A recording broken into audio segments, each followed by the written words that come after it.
ஜீ Tamil Saregamapa little champs season 5 இந்த வாரம் 10 years of Sa Re Ga Ma Pa சங்கமத்தில் நம்ம லிட்டில் சாம் சீசன் 5 கண்டெஸ்டன்டான ஜினோஜ் கூட இணைந்து யோகஸ்ரீ அவர்கள் தான் வந்து பாடியிருந்தாங்க. சூப்பரான ஒரு சாங், சங்கத்தில் தேடாத கவிதை, அந்த ஒரு பாடல் தான். ஸோ இந்த ஒரு பாடலை வந்து ரெண்டு பேருமே அற்புதமாக பாடிட்டாங்க. ரொம்பவே ஒரு டஃப் சாங்கும் கூட. இந்த ஒரு சாங் பாடணுன்னா மனதில் அவ்வளோ ஒரு அமைதி இருந்தால் தான் பாட முடியும்னு நம்ம விபி சார் சொல்லியிருந்தாரு. ரெண்டு பேருக்கும் கோல்டன் ஷவர்லாம் கிடைச்சது. அண்ட் அது மட்டும் இல்லை, அரங்கமே ஸ்டாண்டிங் அவேஷன் கொடுத்துச்சு இந்த ஒரு பெர்ஃபார்மன்ஸுக்கு. நம்ம யோகஸ்ரீ பாடினா சும்மாவா அப்படின்ற மாதிரி தான். பட் ஆனால் ஜினோஜுமே யோகஸ்ரீக்கு ஈக்குவலாக வந்து பாடி ஒரு அசத்தலான ஒரு பெர்ஃபார்மன்ஸை வந்து கொடுத்துருந்தாரு. இதெல்லாம் ஒரு சைடு இருக்க, விஜய் பிரகாஷ் அவர்கள் நேராகவே மேடைக்கு வந்து ஜினோஜை பயங்கரமாக பாராட்டினாங்க. யோகஸ்ரீ தெரியும் எங்களுக்கு ரொம்பவே டேலண்டடான ஒரு சிங்கர், பட் ஆனால் ஜினோஜ் நீ வந்து பயங்கரமாக பாடிட்ட, சீரியஸ்லி இந்த பாடலை வந்து அவ்வளோ ஈஸியாலாம் வந்து பாட முடியாது, ஆனால் நீ வந்து அவ்வளோ டீட்டெயிலிங்காக அவ்வளோ அழகாக நீ வந்து பாடிட்ட அப்படின்ற மாதிரி சொல்லியிருந்தாங்க. அண்ட் யோகஸ்ரீ அவர்கள் வந்து ஜினோஜுக்கு ஒரு கிஃப்ட் கொடுத்துருந்தாங்க. அது வந்து ஒரு ஃபோட்டோ ஃப்ரேம், ஜினோஜோடைய ஒரு ஃபோட்டோ ஃப்ரேம். ஆனால் அது எதனால் ஆனது அப்படின்னு வந்து கேட்டிங்கன்னா, இந்த கோல்டன் ஷவர், பிளாட்டினம் ஷவர்னு சொல்லுவாங்க இல்லையா, அந்த ஒரு ஃபாயில்ஸ், பேப்பர் ஃபாயில்ஸ்லாம் வரும் இல்லையா, அதை வச்சு உருவாக்கின ஒரு ஃபோட்டோ ஃப்ரேம். அதை பார்த்தோன்னே ஜினோஜும் சரி, ஜினோஜோடைய அம்மாவும் சரி ரொம்பவே கண்கலங்கி அழுதுட்டாங்க.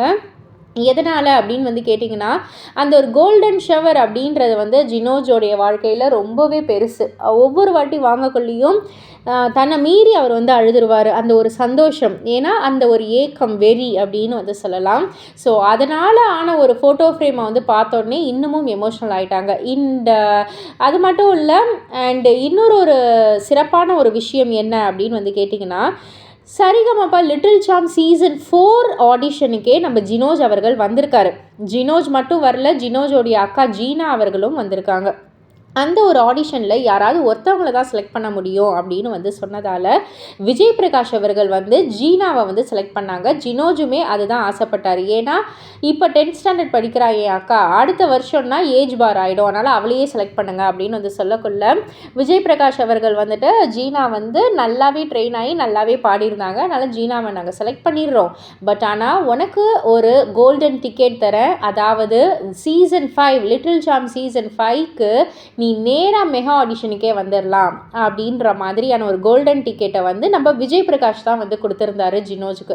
அந்த கோல்டன் டிக்கெட்டை மூலியமாக தான் இந்த சீசன் 5க்குள்ளே ஒரு கண்டெஸ்டண்ட்டாக இருந்து இந்த ஒரு கோல்டன் ஷவரில் வந்து சும்மா ஷைன் ஆகிட்டு இருக்காரு நம்ம ஜினோஜ் அவர்கள். ஸோ இந்த ஒரு விஷயத்தை சொன்ன உடனே விஜய் பிரகாஷ் வந்து இது வந்து என்னுடைய நாளையே சிறப்பாக்கிருச்சு, ரொம்ப ரொம்ப சந்தோஷமாக இருக்குது அப்படின்ற மாதிரி வந்து சொன்னாங்க. ஸோ இதெல்லாம் பற்றி நீங்கள் என்ன நினைக்கிறீங்க, உங்களுடைய கருத்து என்ன அப்படின்றத கீழே உள்ள கமெண்ட் பாக்ஸில் குறிப்பிட்டு சொல்லுங்கள். மறக்காமல் சேனலை சப்ஸ்கிரைப் பண்ணி பக்கத்தில் உள்ள பெல் ஐக்கானை கிளிக் பண்ணிவிடுங்க.